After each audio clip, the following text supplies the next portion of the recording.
पांडे जी पाठशाला में आप सबका फिर से स्वागत है। आज हम class 10th CBSE class 10th के फिजिक्स लाइट से आने वाले इम्पॉर्टेंट एमसीक्यू के बारे में बात करेंगे। इसको बोलते हैं डेली प्रैक्टिस प्रॉब्लम सीट। इसकी आज बात करेंगे, एक एक क्वेश्चन को देखेंगे जो इम्पॉर्टेंट क्वेश्चन है। देखिए, सबसे पहला क्वेश्चन हमारे सामने है, choose wrong statement. Light is invisible energy, नहीं, ये तो नहीं होगा। Light causes in us sensation of site, ये भी इनकरेक्ट चुनना है, मतलब जो गलत हो। उसके बाद देख लें आप, लाइट में B obtain from heat energy, ये सही तो है, ये तो होता ही है। वी कैन सी लाइट, नहीं, हम लाइट को नहीं देख पाते, तो ये इसका आंसर हो जाएगा। रॉन्ग चुनना है तो इसका आंसर क्या हो जाएगा? इसका आंसर हो जाएगा, चुनना है तो इसका आंसर हो जाएगा क्या हमारा? Option number D, option number D. चलिए आगे चलते हैं। देखिए यहाँ पे, देखिए क्या है question, transparent medium is one. Option है which partially allow light to pass through them. Transparent की बात करिएगा, ठीक है। Which observe most of the light, which allow most of the light to pass through them, ये हो जाएगा इसका आंसर सी। ट्रांसपेरेंट क्या होता है? मतलब वैसा चीज़ होता है जिसके हम, ये मान लो ये अगर ट्रांसपेरेंट चीज़ है तो ये इस पार से इसको इस पार आसानी से हम देख सकें, उसे बोलते हैं ट्रांसपेरेंट मीडियम। तो क्या करता है, देखो ये ऑप्शन है, इसमें पार्शियली लिखा हुआ है। पार्शियल मतलब कम होता है, ऐसा नहीं है। ट्रांसपेरेंट मीडियम जो होते हैं वो जितने उसके लाइट है वो सबको वो क्या करता है? पास करता है। चलिए क्वेश्चन नंबर 3 पे आते हैं। Speed of light, speed of light is maximum in. हम जानते हैं कि स्पीड ऑफ लाइट जो होता है सबसे ज़्यादा किस में होता है? वैक्यूम में होता है। किस में होता है? वैक्यूम में होता है। इसका आंसर क्या हो जाएगा? D, vacuum. डी हो जाएगा इसका आंसर, वैक्यूम। वही अगर होता है यहाँ पे, अगर साउंड की बात करते, साउंड पे की बात करते तो साउंड वैक्यूम में ट्रैवल नहीं करता है। चलिए आई की बात करते हैं।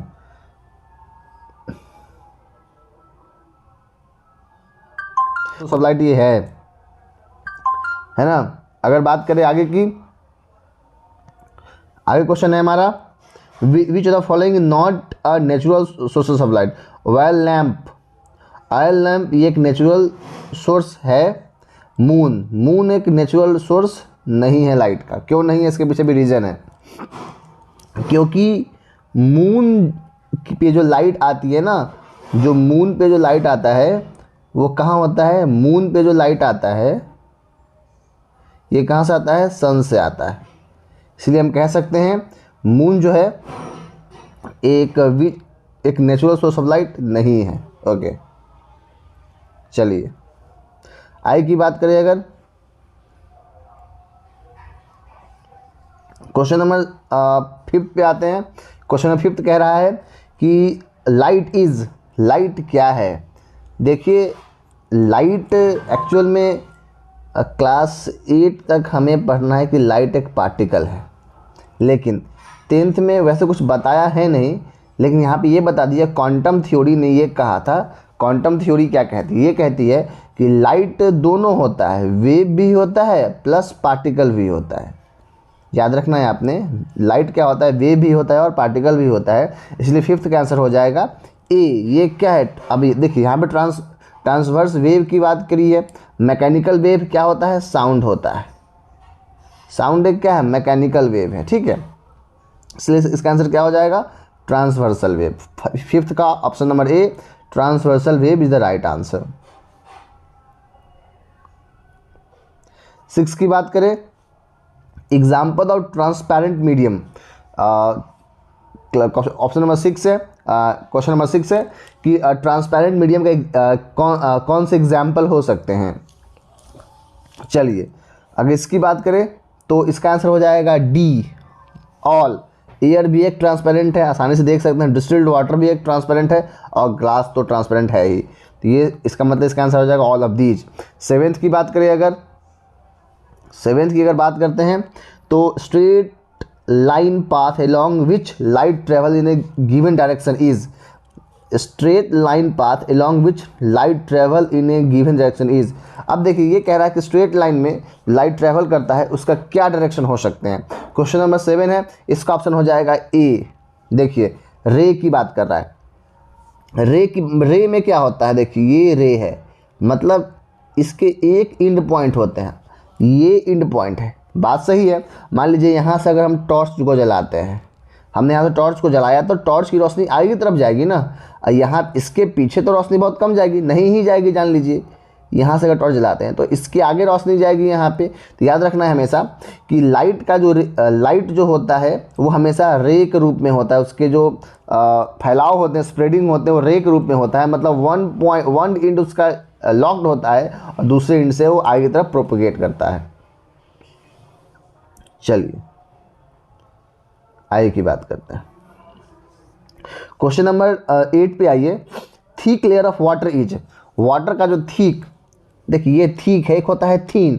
थिक मीन्स होता है मोटा, या फिर लेयर बना हुआ। थिक मीन्स होता है मोटा और थीन मीन्स होता है पतला। अगर क्वेश्चन नंबर 8 की बात करें तो 8 का आंसर हो जाएगा हमारा, देखिए क्वेश्चन फिर से देखते हैं। थिक लेयर ऑफ वाटर, ये थिक लेयर की बात करेगी। अगर ये ऐसा क्वेश्चन पूछता है, क्वेश्चन पिछले बार पूछ चुका है, तो thick layer of water is, इसका आंसर हो जाएगा option number B, that is called translucent, that is called translucent. चलिए क्वेश्चन नंबर 9 की बात करें, अगर क्वेश्चन नंबर 9 की बात करते हैं, अगर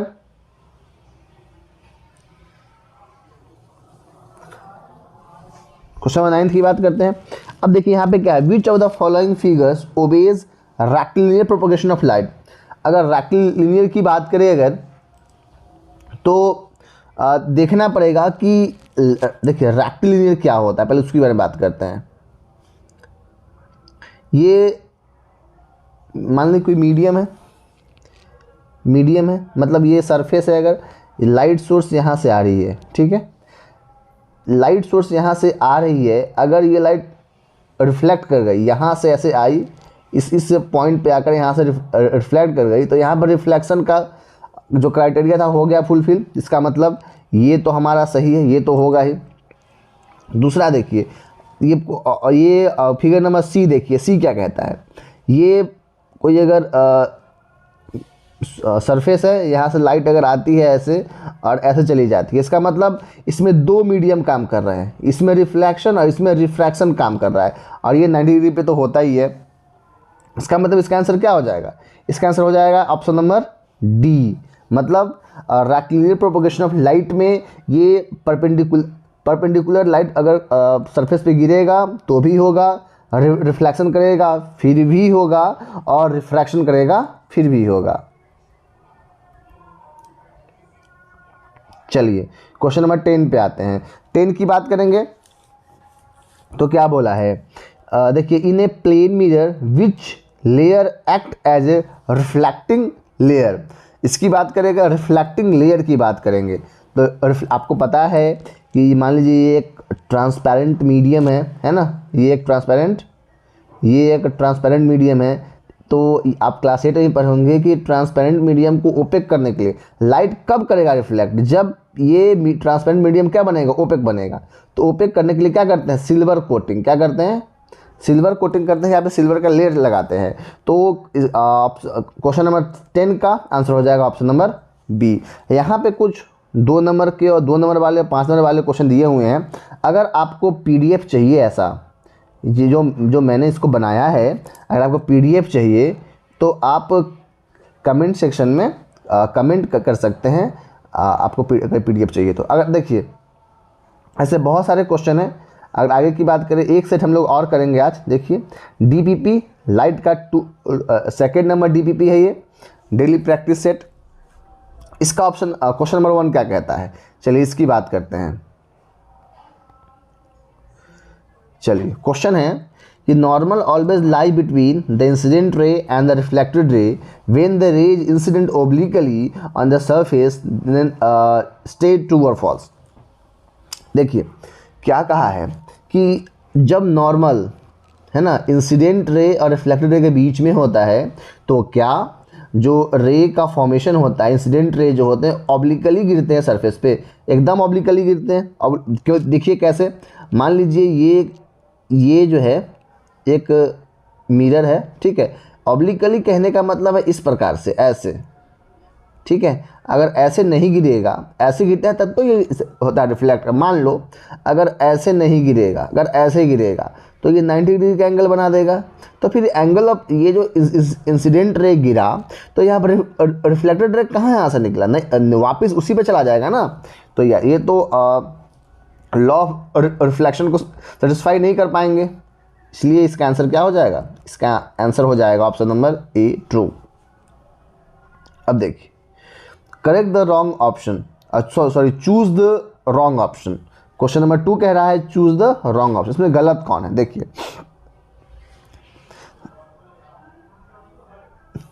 गलत कौन है, ये गलत है, देखने से ही लग रहा है गलत है ये। देखिए क्यों गलत है, अब यहाँ पे क्वेश्चन आ रहा है क्यों गलत है। एक चीज़ आपने गौर किया होगा, ये एरो देखिए इसका, ये एरो ऐसे है, ठीक है, ये एरो ऐसे है, फिर यहाँ से ये इंसिडेंट रे पड़ी, ऐसे पड़ा, इसका रे ऐसे है, ठीक है, इसका एरो जो दिया है ऐसे दिया है। अब यहाँ से ये रे कर गया रिफ्लेक्ट, अब रिफ्लेक्ट करेगा तो इसका एरो ऐसे होना चाहिए था ना, लेकिन अब देखिए एरो कैसे दिया है, एरो देखिए, ये एरो ऐसे दिया है, ये ऐसे दिया, ये क्या हो जाएगा, ये गलत हो जाएगा। ये क्वेश्चन भी 2019 में पूछा था, है ना, वो 1 वर्ड वाले में पूछा था ये क्वेश्चन।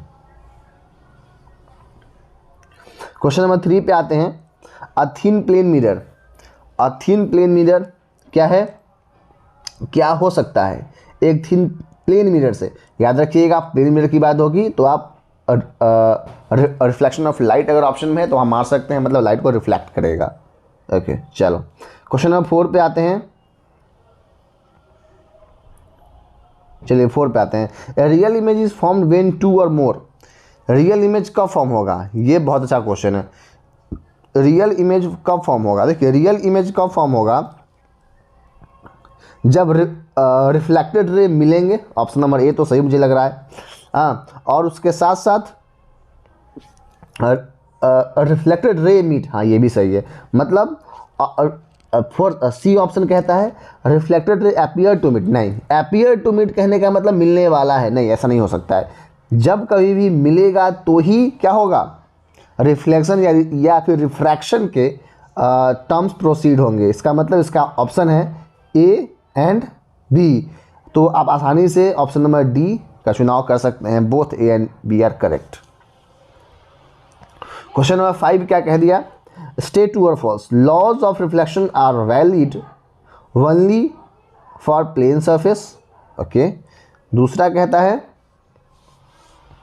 कि ray of light retrace its path are after reflection in case of normal incidence. चलिए, ऑप्शन नंबर सी कहता है glance angle of incidence is always equal to the angle of reflection. देखिए इस क्वेश्चन में इसका answer actual में सी होगा, इसका आंसर एक्चुअल में सी होगा, लेकिन इसको पहले प्रूव करना पड़ेगा। तो प्रूव करने का अभी तो समय नहीं है, हम इस क्वेश्चन को प्रूव करके बताएंगे आपको, है ना, इस क्वेश्चन को प्रूव करेंगे हम अगले वीडियो में अपने। वैसे इसका आंसर होगा option number C. Question number 6 की बात करते हैं, we can see the things around us due to. हाँ, ये बहुत इंपॉर्टेंट क्वेश्चन है, बहुत अच्छा क्वेश्चन भी है। हम अपने आसपास किसी चीज़ को क्यों कैसे देख पाते हैं, ठीक है, किस कारण से देख पाते हैं।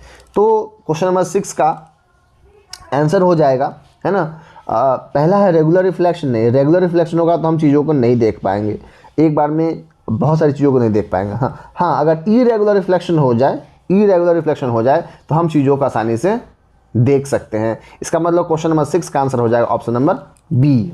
चलिए 7 पे आते हैं, the focal length of spherical mirror whose radius of curvature is 20 centimetre. Focal length निकालना है। देखिए हमेशा याद रखिएगा, एक बता दे रहे हैं आपको, बहुत अच्छा चीज़ है। अगर रेडियस ऑफ कर्वेचर अगर RC अगर x दिया हो, अगर RC x दिया हो तो याद रखिएगा फोकल लेंथ जो होता है वो x/2 के फॉर्म में होता है। मतलब रेडियस ऑफ कर्वेचर के आधा होता है फोकल लेंथ। तो यहाँ पे अगर क्वेश्चन में देख लीजिए आप, क्वेश्चन में अगर दिया है, क्वेश्चन में क्या दिया है कि फोकल लेंथ निकालना है, आपको फोकल लेंथ निकालना है, रेडियस ऑफ कर्वेचर दिया है। तो आसान भाषा में अगर इस पर 20 इसका सेंटीमीटर अगर रेडियस ऑफ कर्वेचर है तो आसान भाषा में समझिए इसका आंसर हो जाएगा D, क्योंकि उसका आधा होता है 10 सेंटीमीटर। कहा है the focal length of a mirror is, the focal length of a mirror is, देखिए कितना हो सकता है फोकल लेंथ ऑफ मिरर का फोकल लेंथ कितना हो सकता है मैक्सिमम। देखिए 0 मैक्सिमम तो नहीं है, 10 भी नहीं होगा, 20 नहीं होगा। याद रखिएगा फोकल लेंथ हमेशा इनफाइनाइट होता है, मतलब इन्फिनिटी, इनफाइनाइट। क्यों होता है इसके पीछे भी रीजन है। मिरर को छोड़िए, अपने आँख को ही लेते हैं, लेंस को लेते हैं।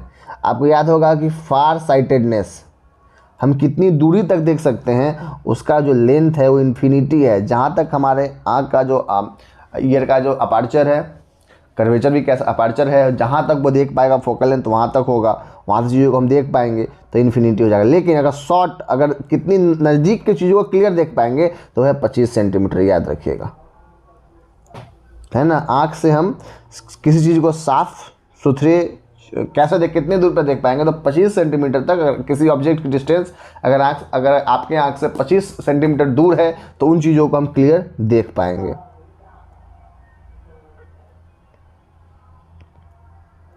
क्वेश्चन नंबर 10 पे आते हैं।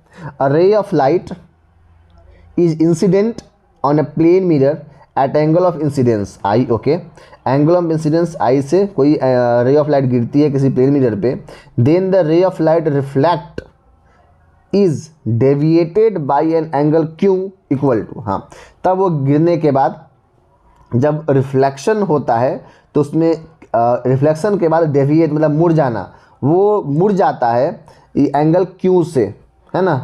तो किससे मुड़ जाता है, एंगल क्यू से, तो वो किसके बराबर होगा। अगर इसकी बात करें तो इसका आंसर हो जाएगा, याद रखिएगा इस तरीके से क्वेश्चन में किसके बराबर होगा। अगर एंगल क्यू के बारे में पूछ रहा है तो याद रखिएगा π-2 ऑफ एंगल ऑफ इंसिडेंस, याद रखिएगा। इसका आंसर हो जाएगा D, इसका आंसर क्या हो जाएगा, D हो जाएगा, है ना। Q किसके बराबर होगा, तो Q इक्वल टू क्या होगा, π-2y। अब पाई की वैल्यू पता ही है आपको, पाई कितना, पाई इक्वल टू 180 डिग्री होता है। पाई की वैल्यू कितनी होती है, 180। अगर π/2 होगा तो कितना हो जाएगा, 90 डिग्री। तो यहाँ आसान भाषा में इसको समझिए, अगर आपको याद न रहे तो इसको हम कैसे याद रखेंगे। देखिए ये कितना पाई बोल दिया है ना, तो लिख सकते हैं 180 - 2 इंटू एंगल ऑफ इंसिडेंस। चलिए आज का सेशन यही ख़त्म करते हैं। हमारे पास ऐसे अभी इसके लाइट के 2 और DPP में हमारे पास हैं जो हम आपके साथ कल शेयर करेंगे। और इसी प्रकार से फिजिक्स के जितने चैप्टर हैं सबका मेरे पास है, मैं सब आपके साथ शेयर करूँगा। इसी प्रकार से यूट्यूब पे केमिस्ट्री का है, बायो का है, सोशल साइंस का है, उसमें चारों, history, civics, economics and geography सबके मेरे पास है। मैथ्स के भी है, वो भी मैं आपके साथ शेयर करूँगा। मेरे इस चीज़ अगर आपको ये अच्छा लग रहा है तो प्लीज़ आप वीडियो को लाइक करें और चैनल को सब्सक्राइब करें। और अपने वैसे दोस्त जो 10th में हैं, 9th में हैं या फिर कंपटीशन की तैयारी करते हैं तो उनको सेंड करें, ताकि उनको उनकी पढ़ाई में थोड़ा सहयोग हम भी कर सकें। मेरे वीडियो को देखने के लिए धन्यवाद। Please like my videos and share to your friends and subscribe my channel.